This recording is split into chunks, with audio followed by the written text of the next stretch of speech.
Hello everyone, welcome to the sky high academy. Guys, आज के इस वीडियो में हम बात करने वाले हैं गुट निरपेक्षता आंदोलन की। दरअसल गुट निरपेक्षता आंदोलन क्या है? जैसे कि आप जानते हैं, द्वितीय विश्व युद्ध के बाद पूरा विश्व दो गुटों में बढ़ चुका था, पूंजीवाद और साम्यवाद, और अमेरिका और सोवियत संघ के बीच शीत युद्ध चल रहा था।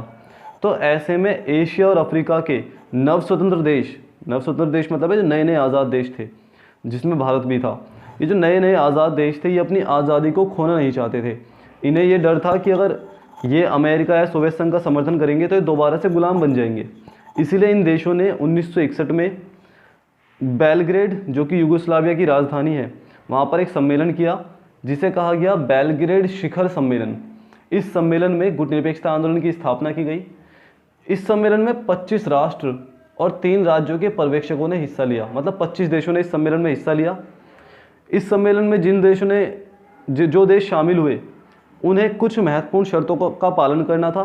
जैसे पहली शर्त थी कि हम दोनों महाशक्तियों में से किसी का भी खुद को सैनिक अड्डा नहीं बनने देंगे। मतलब जैसे क्यूबा ने किया था, अपने आप को सैनिक अड्डा बनने दिया सोवियत संघ का, तो इसकी ये शर्त थी कि कोई भी देश अपने आप को महाशक्तियों का सैनिक अड्डा नहीं बनने देंगे। दूसरा ये था कि हम किसी भी सैन्य गठबंधन में शामिल नहीं होंगे। सैन्य गठबंधन हम पहली वीडियो में देख चुके हैं, तो इसमें यह था कि हम किसी भी सैन्य गठबंधन में शामिल नहीं होंगे। इसमें यह भी शर्त रखी कि हम परमाणु हथियारों को केवल अपनी सुरक्षा के लिए इस्तेमाल करेंगे, ना कि दूसरे को हानि पहुंचाने के लिए। इस सम्मेलन में उपनिवेशवाद और साम्राज्यवाद का भी विरोध किया गया। उपनिवेशवाद और साम्राज्यवाद कहते हैं गुलाम बनाना किसी को अपना, या गुलाम बनना।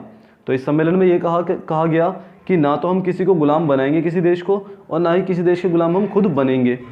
इस सम्मेलन में शामिल जो देश थे, उन्होंने पर्यावरण को बचाने की भी बात की। तो ये आपका गुट निरपेक्षता सम्मेलन हो गया। गुट निरपेक्षता आंदोलन की स्थापना का श्रेय भारत, मिस्र, इंडोनेशिया, यूगोस्लाविया और घाना जैसे देशों को जाता है। इसीलिए इन देशों को गुट निरपेक्षता आंदोलन का संस्थापक देश भी कहा जाता है। वीडियो को यहीं पॉज करके आप संस्थापक देशों के नेता और देशों का नाम याद करेंगे।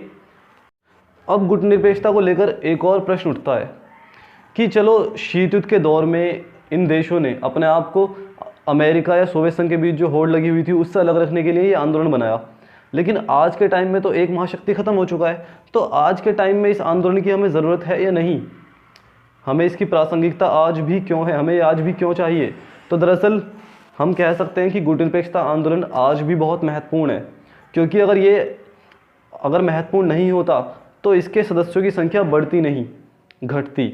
जिस समय इसकी स्थापना हुई थी, मैंने आपको बताया कि 25 राष्ट्र इसमें शामिल हुए, लेकिन आज के टाइम में इसकी सदस्यों की संख्या 100 से भी अधिक है।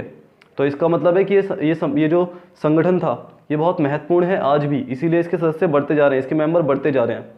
इसके अलावा हम ये भी कह सकते हैं कि हमें गुट निरपेक्षता आंदोलन आज भी इसलिए चाहिए क्योंकि इसमें परमाणु हथियार के प्रयोग पर रोक लगाने की बात की जाती है। ये कहा जाता है कि केवल परमाणु हथियार को बस अपनी सुरक्षा के लिए इस्तेमाल करेंगे, किसी को हानि पहुंचाने के लिए नहीं।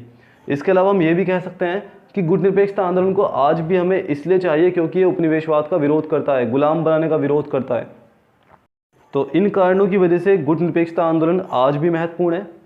अगला क्वेश्चन जो हमारे दिमाग में आएगा वो है कि भारत को गुट निरपेक्षता आंदोलन से क्या लाभ हुए? तो जैसा कि हम जानते हैं, भारत गुट निरपेक्षता आंदोलन के संस्थापक देशों में था। तो इसीलिए जिस समय गुट निरपेक्षता आंदोलन की स्थापना की गई, उसके बाद से भारत को पूरे विश्व में महत्वपूर्ण नाम मिला, एक ऊंचा नाम मिला। अन्य देश भी भारत की इज्जत करने लगे, रेस्पेक्ट करने लगे। तो हम कह सकते हैं गुट निरपेक्षता आंदोलन की वजह से भारत को अंतर्राष्ट्रीय लाभ हुआ, यानी विदेश भी हमारी रेस्पेक्ट करने लगे, हमारी इज्जत करने लगे। अगला क्वेश्चन जिस पर चर्चा करेंगे गुट निरपेक्षता आंदोलन जुड़े हुए, वो है कि भारत की गुट निरपेक्षता आंदोलन की नीति की आलोचना क्यों की जाती है? इसका अर्थ ये है, कुछ देश ये कहते हैं कि भारत की जो गुट निरपेक्षता की जो नीति थी, भारत उसके खिलाफ चला। तो ऐसा क्यों कहा जाता है?